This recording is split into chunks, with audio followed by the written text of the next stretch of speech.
More hostages heading home. The latest updates on the Israel-Hamas war and the new guidance from President Biden. And our first rain in 2.5 weeks, and it's really just getting started. Your first warning forecast is coming up. And an Austin police officer on trial for murder. What's happening in the start of Christopher Taylor's trial? First tonight, Hamas released 2 elderly Israeli hostages. This while the U.S. is asking Israel to delay a ground assault to negotiate the release of even more hostages.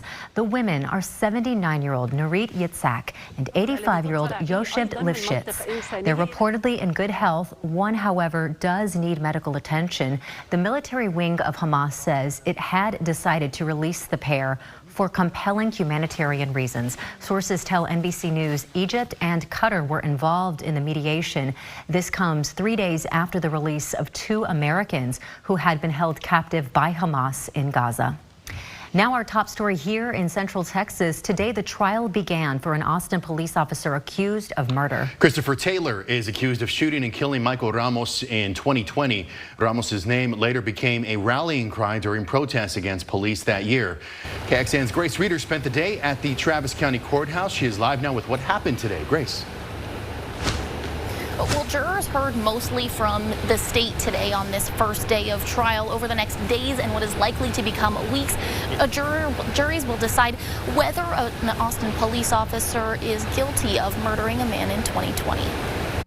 Attorneys representing Austin police officer Christopher Taylor chose not to give an opening statement Monday during its trial. He pleaded not guilty to murder in the death of Michael Ramos in 2020. Jurors did hear from prosecutors Monday morning, who used maps, photos, and screenshots of body-worn camera footage to walk the jury through what happened leading up to Ramos's death. Taylor shot Ramos with his Austin Police Department-issued rifle in an apartment complex parking lot in 2020. Prosecutors are working to prove Ramos was not a threat to anyone as he drove away from officers before he was shot and killed. He violated his training, generally accepted professional police practices, basic common safety. He's made this decision.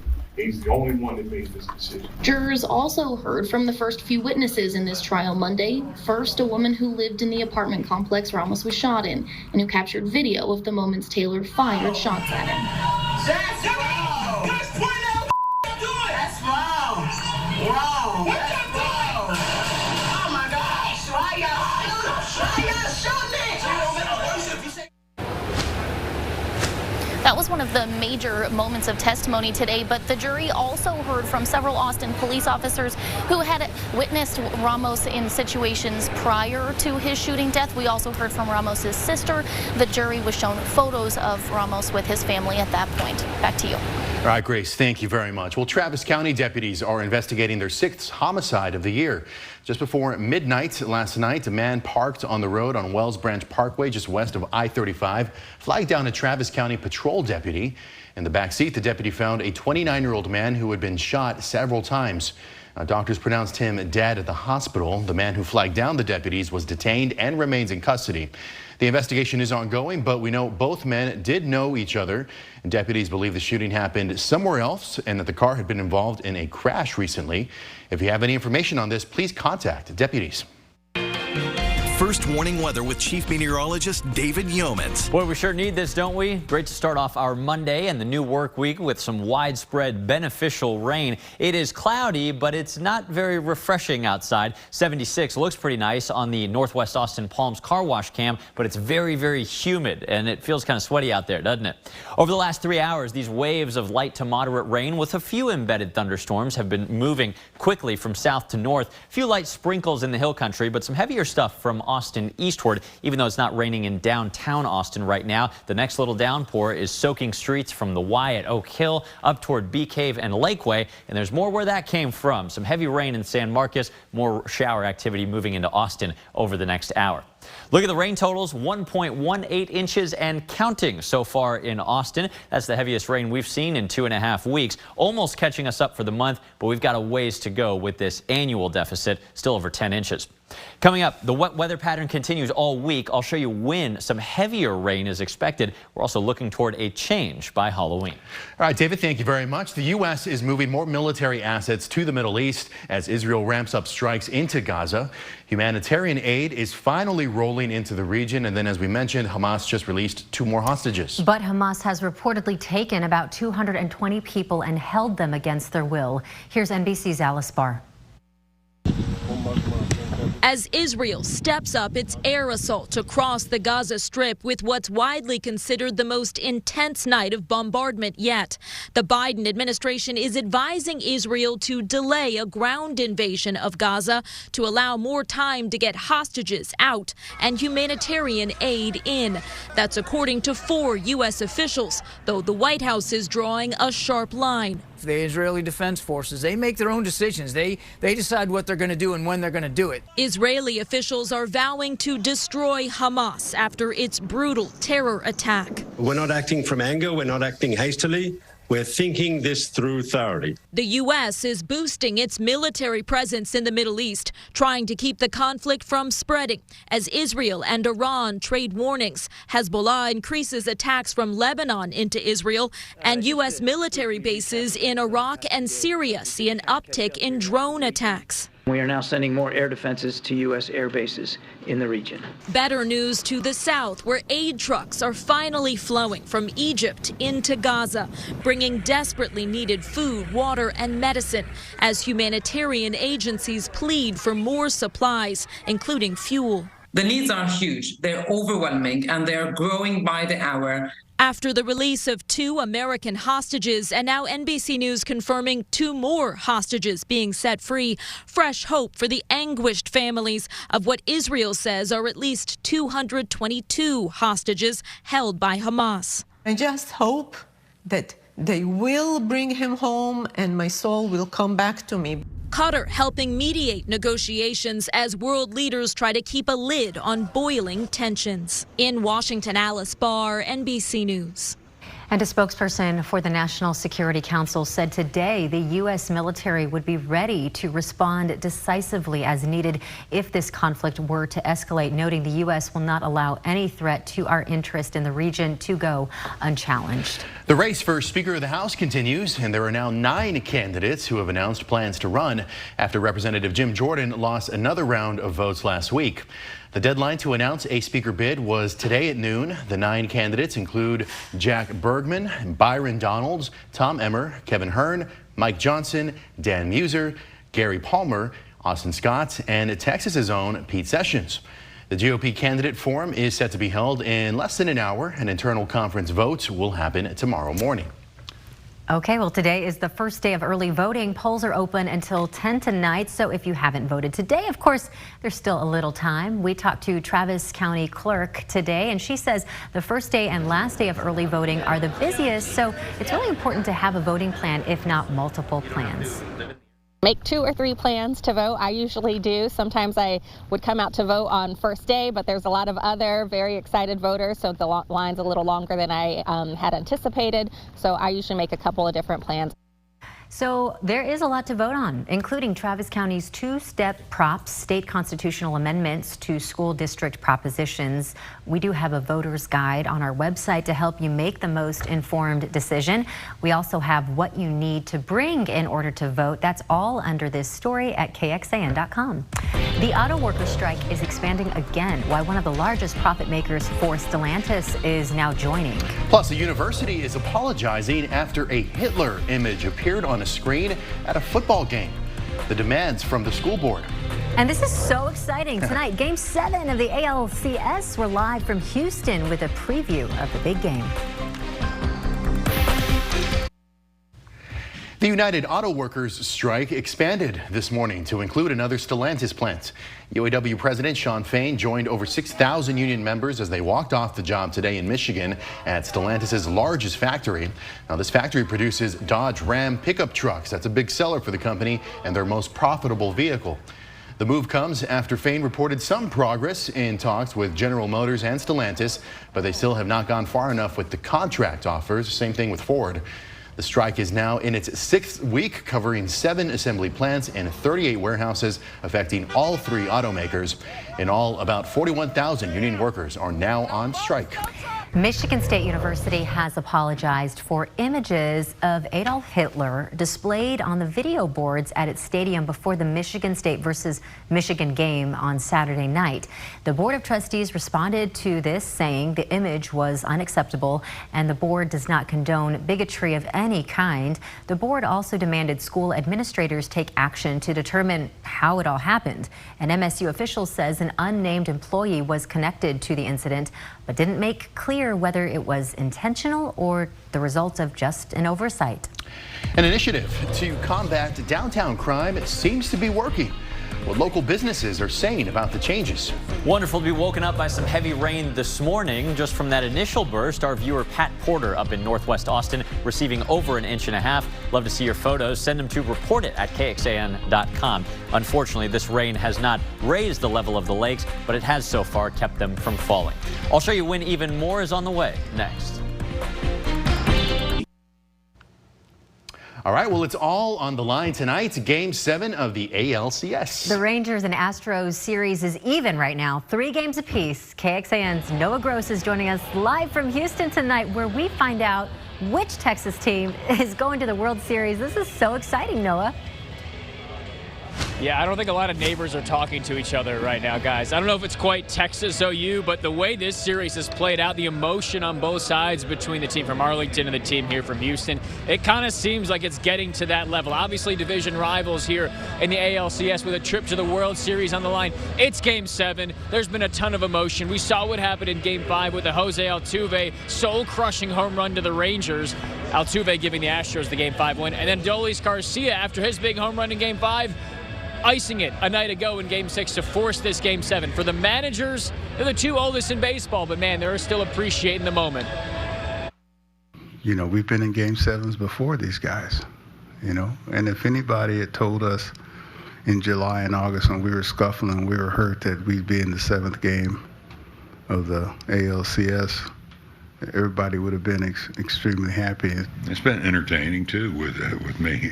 It's intense. There's no getting around it. You know, people ask you, "Are you having fun?" Yeah, it's fun. You try to enjoy it, but it's intense out there, and it's what I came back for, though. All right, guys, coming up at 6, we're going to have more on this series, including the road teams won every game of this series, how both teams are feeling about that, and if the Astros can reverse the trend. For now, we'll send it back to you.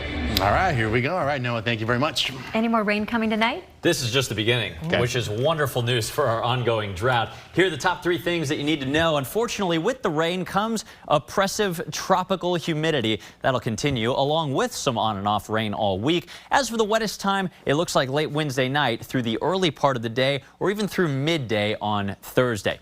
So let's dive in. We got some rain falling right now in parts of town. It is socked in out there in Lakeway, a humid 74 degrees. Even though 74 looks good on the thermometer, it doesn't feel good in reality. Oppressive, even tropical humidity continues all the way through the coming weekend, but then things could change. We'll talk about that in a moment. First, though, here's another batch of light to moderate rain lifting into Austin just as the evening rush hour ramps up from Buda and Kyle down toward Wimberley. Welcome slow soaking rain here in South Austin. We're starting to see that rain creep up over 290 toward downtown. A little downpour there over Sunset Valley, slowing down some drivers, no doubt. Rain totals are climbing continuously, but I just updated these. We've had over an inch and a half of rain and counting in Northwest Austin, inch and a third so far in Georgetown. Most of these heaviest totals, including near Bastrop, have been focused from Austin to just east or north of town. Of course, we do have a lot more on the way, so don't worry if you're in the hill country and you haven't gotten much quite yet. The rain today coming courtesy of our first rainmaker. It is what is left of once major Category 4 Hurricane Norma. It's dying out. Winds are hardly there at 35 miles an hour. But you can see on the water vapor satellite, this is dry air. This is moisture. All that tropical moisture is really making an impact here today. Even as that departs the state, though, tomorrow, we've got a spinning area of low pressure approaching from the west. You can see that cinnamon roll swirl right there on the water vapor. And being ahead of this thing is a really conducive weather pattern for more on and off rain. Then when the storm system itself arrives, that's Wednesday night into Thursday when the rain gets even more widespread and heavier. Over the next couple of hours, rush hour will be pretty wet, so plan some extra time. Be sure to be safe on the slippery roads. A few hours from now, though, the rain starts to taper off by bedtime tonight. Only a slight chance of a little light rain overnight. A few light showers to start off your Tuesday tomorrow. Mainly dry weather at lunchtime, but then another 40% chance of a few passing downpours. Some of us will see some more heavy downpours, but others may miss out tomorrow afternoon. Wednesday morning, we start off kind of similar. Very humid, cloudy, couple light showers possible. But here comes the main event. Late Wednesday night, watch out to the west. A slowly organizing and slowly moving line of possibly torrential rain makes its way lumbering from west to east. Overnight into early Thursday morning, it slowly chugs from the hill country into Austin. Thursday morning could be a mess of a morning commute. Then it really takes its time getting through our area. By Thursday afternoon, it's still in our eastern counties. 1 to 2 inches of additional rain, very likely through the next week. And we've got some good indications that that Thursday round of storms could bring 3 to 5 inches of rain to a few of us. So stay with us for updates. Tonight, this could be our 24th night of the year of record warmth. 74, tying the record from 1991. Only a few showers tonight, a few passing storms tomorrow. Warm and windy with a high of 86. Gusty winds continue through much of the week. Rain chances spike at 80% on Thursday. Look at all those lows in the 70s. Awfully warm for this time of the year. But finally, early next week, just before Halloween, a cold front could make things much chillier by trick-or-treating.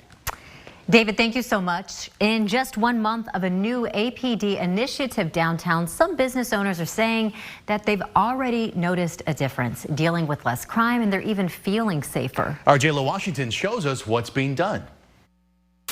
Royal Blue grocery stores downtown have dealt with incidents like this several times over the past year or so. It's shoplifting, it's crazy behavior. Open-air drug sales. Just blatant disregard for public order. The store's owner, Craig Staley, and others who live and work in the area practically begged Austin police to do something. Hello. And now, they feel like they're listening. In fact, to the point where I picked up the phone and called Lieutenant Gisola and said, hey, what's going on? What are you guys doing differently? This free lunch for officers is a thank you. The Downtown Austin Alliance says APD began a new approach after it had a meeting with APD higher-ups less than a month ago. And since then, visiting with stakeholders, business owners, hearing their concerns. So there's 120 officers downtown, and at some point all of the officers are going to be involved with the initiative. Lieutenant Christopher Gisola is leading what he calls a holistic enforcement approach to problems in the area. Since September 30th, he says they've been getting continued feedback from stakeholders to pinpoint specific problems, have increased patrols, and are working with the city to help people on the streets who might be involved in crimes get connected to resources they need. Oftentimes people are always mad at the police for doing too much or not doing enough, so I think that we found the right balance. Good to see you. Appreciate it. Staley feeling relieved for the first time in a long time. Just hopes this. That it continues. Please. J.Lo Washington, KXAN News. And Lieutenant Gisola, who oversees the downtown team, says the city approving money to pay officers overtime has made the increased focus possible. He says he does think other areas around Austin could use what they're doing as a model, but he says the staffing shortage is still a challenge. Coming up, weight loss shots being tested for kids. Is it safe? Doctors weigh in on these clinical trials. The companies that make popular weight loss drugs like Ozempic and Mounjaro are starting to test versions of these shots for kids. These are for children as young as 6 who suffer from obesity. Bloomberg reports Eli Lilly is starting a clinical trial for Mounjaro for ages 6 to 11. Novo Nordisk is in phase 3 of a study that began in 2021 for kids ages 6 to 12 for Saxenda. That's according to the CDC. Well, close to 15 million children suffer from obesity. Data shows kids may have gained weight twice as fast during the pandemic. Earlier this year, the American Academy of Pediatrics came out with new guidance suggesting medication and surgery in patients 12 and up. But some doctors say, this really won't do much without lifestyle changes. It's unlikely it's going to do much if you just give them the medication. You need to instill all these behavior changes, lifestyle changes, talk about the diet, nutrition consults, the exercise, the moving, the lack of, decreased screen time. And nutritionists say there needs to be better education for both parents and kids on how to live healthy lives. Now, if you and your pediatrician decide to go this route for your child, remember these shots can cost up to $1,500 and may not be covered by insurance. And also, this may not be happening anytime soon because these studies are scheduled to last for a few more years. Well, coming up tonight on KXAN, we have The Voice at 7 o'clock, followed by The Irrational at 9, before we return for more news at 10 o'clock. And you can join us an hour earlier for KXAN News at 9 on CW Austin. Here's where to find us.